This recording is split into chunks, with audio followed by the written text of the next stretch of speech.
Alright, so not to pretend that most people were ever wondering about this, or even noticed for that matter, but lately I haven't really been making all that many videos, and the reason why I haven't been doing that is Ark Raiders. This game is one of my all time favorites. I absolutely love it, and sometimes I also hate it. But more so than anything else, I respect the game. It's certainly not perfect, not by any stretch of the imagination, nothing ever is, but there's a very good reason why so many people are coming back day after day, and it feels like the game has a very bright future because it makes a tremendous number of positive decisions, elevating it from just another extraction shooter to something truly engaging and very unique. This is my review of Ark Raiders, which in my mind is one of the best cooperative games to release in years, so let's get into it. Basic overview: Ark Raiders is a prototypical extraction shooter. Load into a map, find some loot, and get out safely.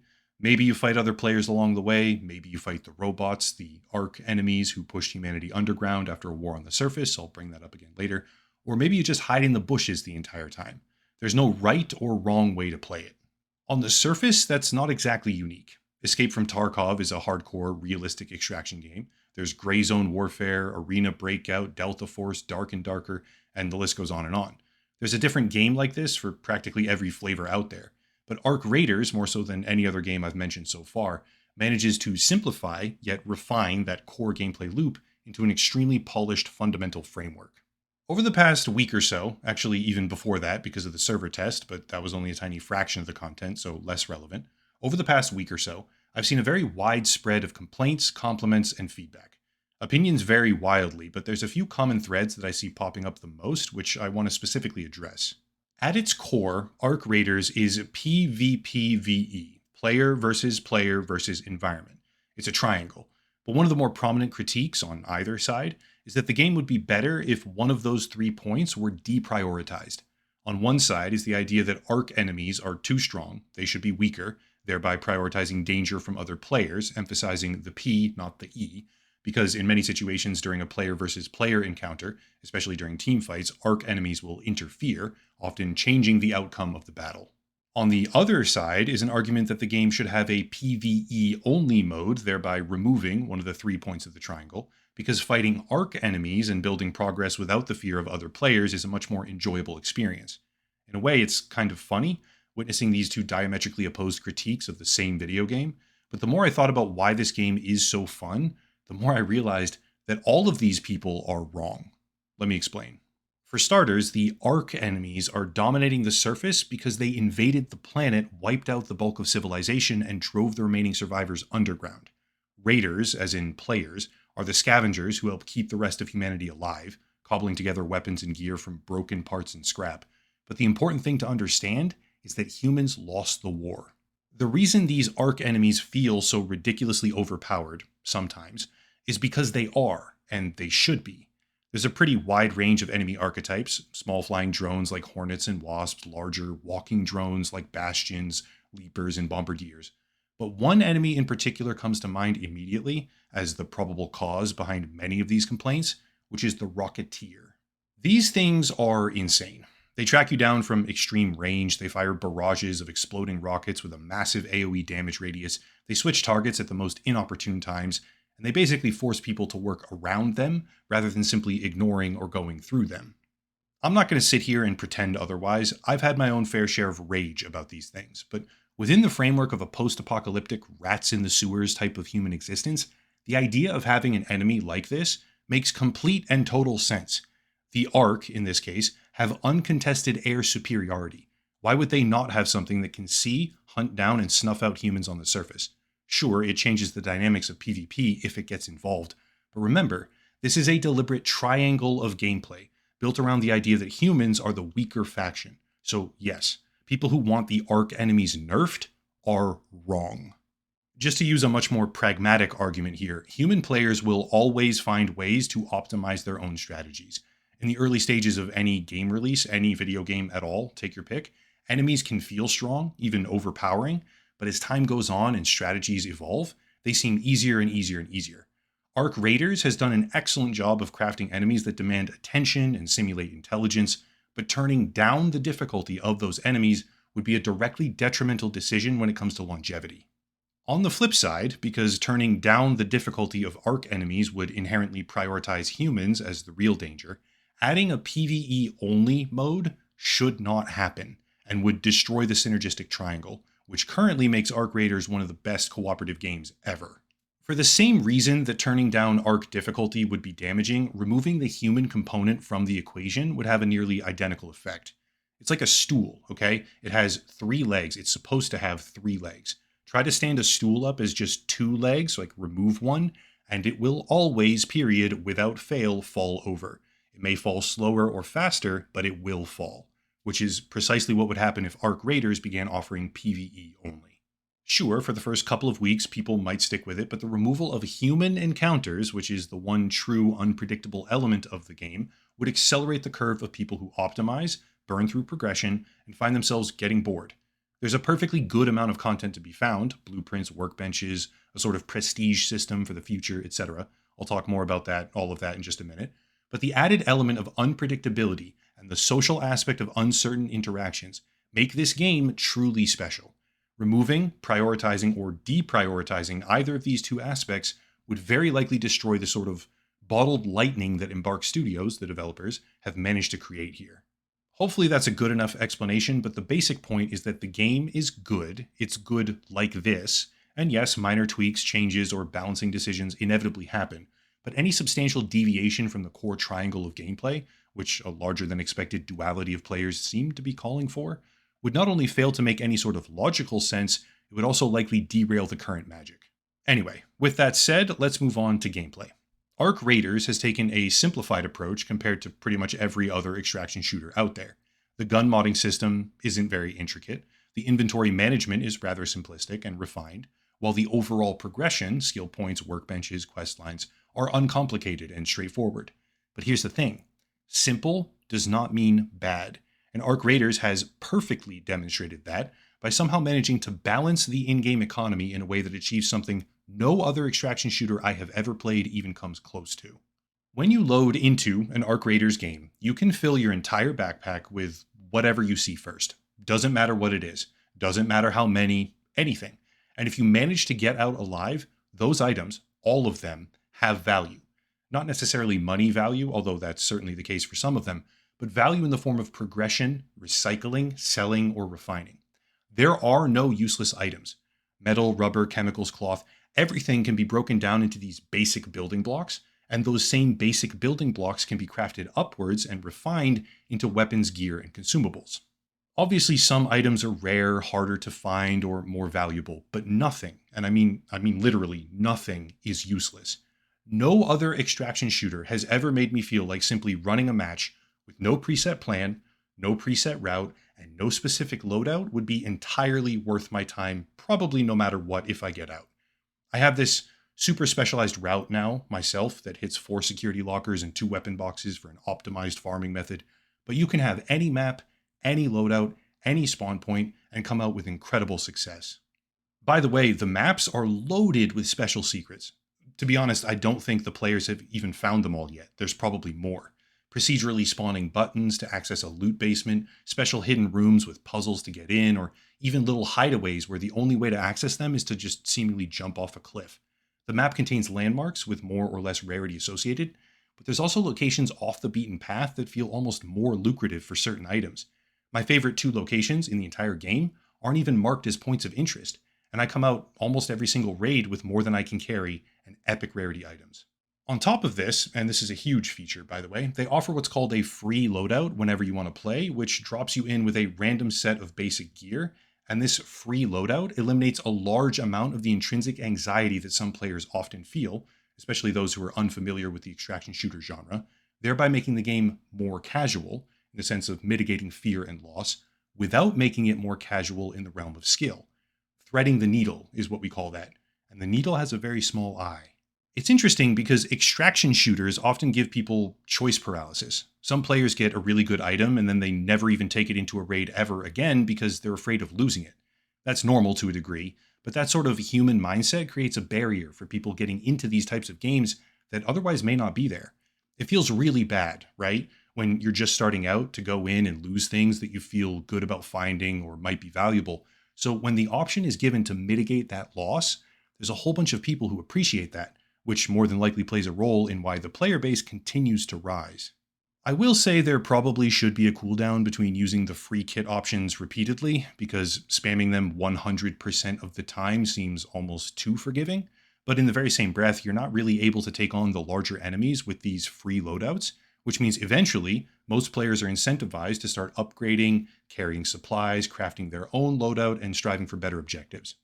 This brings me to my next point, which is that any gun of any level is usable. Some feel bad compared to others, depending on playstyle. Upgrading a Rattler, for example, requires resources and makes it more expensive, but also gives it more rounds in the magazine, thereby making it far more effective. But any weapon archetype in the entire game is fundamentally usable. I would say the Venator or the Torrente are more effective than other options, but the balancing that this game has achieved makes it feel like almost any fight is on the most basic level winnable. You can be outpositioned, you can be outnumbered or outranged. These are the types of advantages that are unavoidable at times. But no matter what weapon you have or they have, all else being equal, it feels like there's hope. And at the risk of repeating myself, that's a kind of bottled lightning here that I haven't really seen, at least not for a very long time. In terms of progression through player level, there's bonuses and perks, movement, stamina, slight health regeneration, or even faster looting and more items. But once again, the balancing is such that no decision seems wrong, or distinctly better than the others. They avoid this by not having perks that give damage or armor or combat altering capabilities, which is good, but much like everything else in the game, none of it feels bad. I'm sure mathematically some choices are technically better than others, if you want to play that way, but Ark Raiders, in terms of raw balancing, the price of selling items, the resources gained by deconstructing them, skill points, gear choices, etc., it just feels correct. One complaint that I do have is that I'm a loot goblin, so having more stash capacity would be really nice, but you can easily buy more up to a cap of 280 slots, and with time that number will probably rise. Another complaint is that I accidentally dismantled certain items early on that I didn't know I would need later, but that's a me problem, not a game problem. And believe me, I almost can't remember the time, I don't actually know if I've ever felt this way about a game, where I felt so motivated to go find more after making a mistake and losing some. Probably the original Tom Clancy's The Division, if I really think about it. But it's been a while. However, I do have one major critique right now. After grinding out to past level 40, maxing out most of my crafting benches, trying all the weapons, and fighting all the enemy types, this game needs, with capital N, to have a duo queue. There's solos and trios, but two-man teams get stuck with the trios, and it becomes honestly painful. There's plenty of people interested in this. They could easily make a duo queue option, no problem. But right now it almost feels like teams of two get punished for wanting to play as just them, which is practically the only area where I feel I need to ask for a change. Please add a duo queue. Speaking of trios and solos, that's another thing worth talking about because team play and solo play are like two entirely separate worlds. That probably sounds strange, right? Same game. But here's why. In a solo match, a large number of the players that you meet are friendly. Go figure. Actually, let me clarify. A hefty number of players you'll never even see because they play cautiously, but when you do find people, which is fairly often as a result of the spawning system, when you do find people, they're very often friendly. There's a number of reasons for this, I think, but the main one is that when you're solo, you have no second option. You don't get revived unless someone else revives you, and you don't have a team to do it, right? Any one of the Ark enemies can be a legitimately dangerous element to you if you don't see it coming as well. And the cost-benefit analysis of do I shoot this person for their loot is an extremely complex decision. If you shoot them and other people are nearby who witness it, who you don't happen to see, you're probably dead. If you shoot them at the wrong time and don't finish them, you may end up in a protracted gunfight, which makes Ark enemies a much bigger factor, and you could easily wind up dead.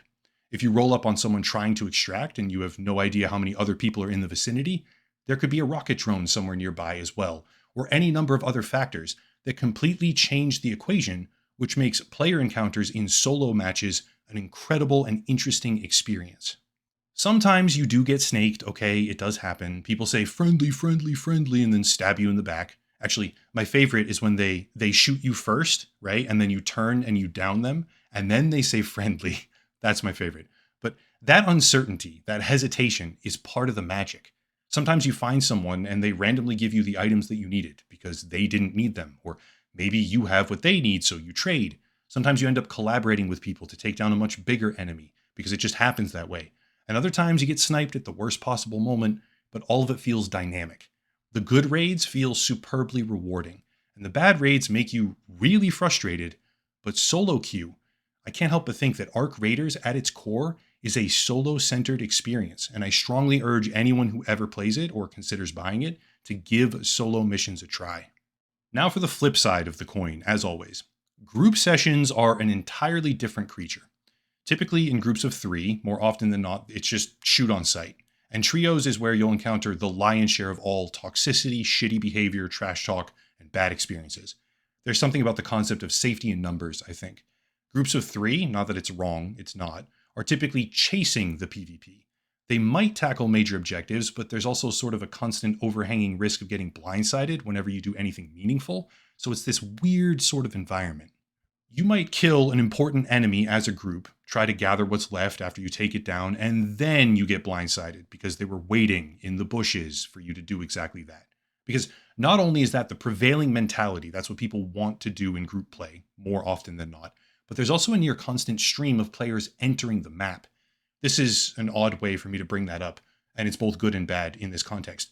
But Ark Raiders isn't exactly a typical extraction shooter in the sense that everyone joins at the same time.